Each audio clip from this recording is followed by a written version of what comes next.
बिस्मिल्लाहिर्रहमानिर्रहीम। आज हम शिफ्ट बेस कंडेंसेशन रिएक्शन के ज़रिए पोरस ऑर्गेनिक पॉलीमर्स को सिंथेसाइज़ करने के लिए जो हमें सेटअप चाहिए उसको देखेंगे। ये आपके सामने एक फ्यूम हुड की असम्बली आपको नज़र आ रही है।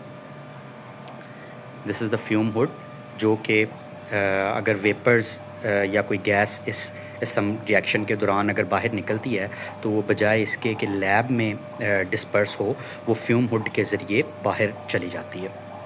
ठीक है, सो ये फ्यूम हुड के साथ रिएक्शन असम्बली के साथ एक्चुअली एक नाइट्रोजन या ऑर्गन का सिलेंडर आपको नज़र आ रहा है, और इसके ये जो लाइन है ट्यूब पाइप ये निकली हुई है, और ये फ्यूम हुड के अंदर जो है इसे ओपन करते हैं, और ये जो इनर्ट गैस की लाइन है ये इस असम्बली से आके कनेक्टेड है, ट्रांसपेरेंट। अब ये जो असम्बली है, इस असम्बली के अंदर आप देख रहे हैं कि डिफरेंट कनेक्शंस 1 2 3 4 जो हैं ये बाहर निकले हुए हैं। अब ये है कि अगर हम नाइट्रोजन पीछे से ऑन करते हैं तो ये नाइट्रोजन इसके अंदर आके तो ये इसके वाल्व लगे हुए हैं। ठीक है, so this is the close position of the valve and this is the open position, right. अगर मैं ये कर रहा हूँ तो ये ओपन हो जाएगा। ठीक है, तो ये open position of the valve है, और इसमें आप देख सकते हैं कि ये दोनों वाल्व अभी क्लोज़ हैं, और ये वाला वाल्व जो है असम्बली का ये ओपन है। ठीक है, इससे जो है नाइट्रोजन की सप्लाई इधर से होती हुई ये हम रिएक्शन के अंदर दे रहे हैं।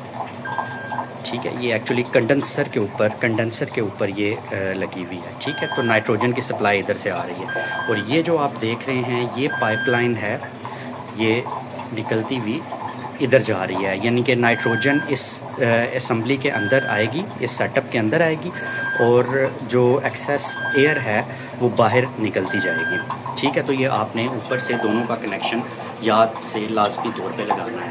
अगर आप सिर्फ नाइट्रोजन इसके अंदर लगाएंगे तो इसके अंदर जो है गैस बिल्डअप होती जाएगी और ट्यूब के फटने का भी ख़तरा है। तो इसके लिए जो सेफ़्टी की कंडीशन है वो बड़ी मस्ट है कि आपने जो एग्ज़ॉस्ट का ये लाइन है इसको कनेक्ट पहले करना है, और उसके बाद फिर आपने नाइट्रोजन की सप्लाई देनी है, ताकि जो भी आपकी एक्सेस नाइट्रोजन है या आपकी ऑर्गन है या कोई इनर्ट गैस है तो वो बाहर निकलती रहे। तो आपको ये जो लाइन, इससे आपको पता चल जाएगा इधर के ये जो एक्सेस इधर से नाइट्रोजन है वो बाहर आ रही है।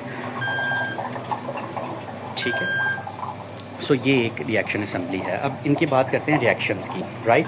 सो ये सबसे पहले नीचे एक स्टैंड है, स्टैंड के ऊपर ये जो है आपका थर्मोसेट है फॉर हीटिंग, और ये जो है हीटिंग मटेरियल है, सोर्स है। इसकी जगह आप पानी भी रख सकते हैं, ऑयल भी रख सकते हैं, और ये हम जो है इधर यूज़ कर रहे हैं सैंड का। अब इसके बाद आपका जो है ये राउंड बॉटम फ्लास्क में मैंने अपने सारे रिएक्टेंट्स जो हैं वो मैयर करके तो इसके अंदर ले लिए, और उसके बाद इसको मैंने इस राउंड बॉटम फ्लास्क को मैंने कनेक्ट किया है, ये कंडेंसर है। ठीक है, इसे कंडेंसर कहते हैं इतने सेक्शन को।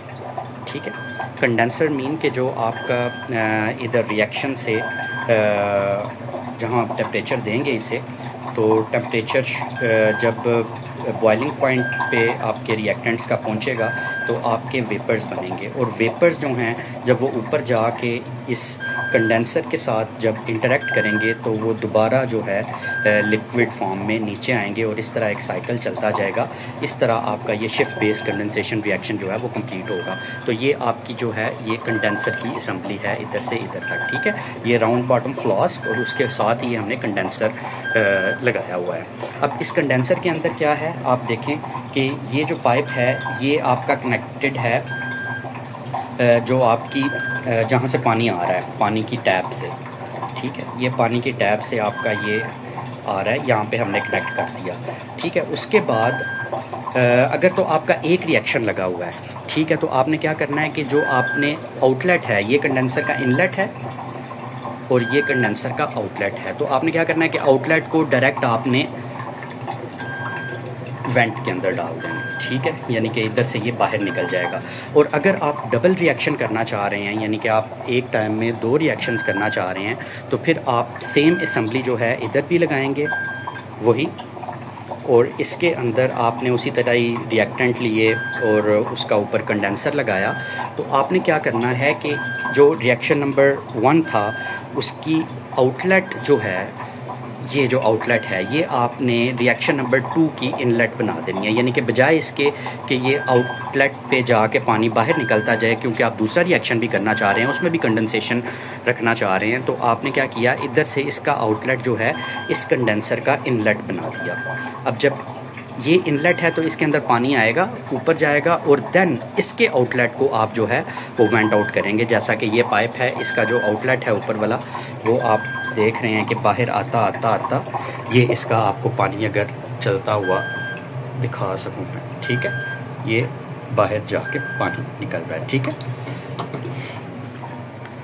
सो ये और इसके ऊपर जस्ट हमने जैसा कि मैंने आपको पहले बताया कि फॉर क्रिएटिंग इनर्ट एटमॉस्फेयर, हम ऑक्सीडेशन नहीं चाहते अपने रिएक्शन के अंदर, तो फॉर क्रिएटिंग इनर्ट एटमॉस्फेयर हमने अंदर जो है नाइट्रोजन की सप्लाई दे रहे हैं ताकि जो ऑक्सीजन है वो बाहर निकल जाए और इनर्ट एटमॉस्फेयर जो है अंदर बना रहे हमारे रिएक्शंस का। सो ये है शिफ्ट बेस कंडेंसेशन रिएक्शन से अगर हम अपना पोरस ऑर्गेनिक पॉलीमर्स जो है सिंथेसाइज कर रहे हैं, इस तरह करेंगे। Thank you.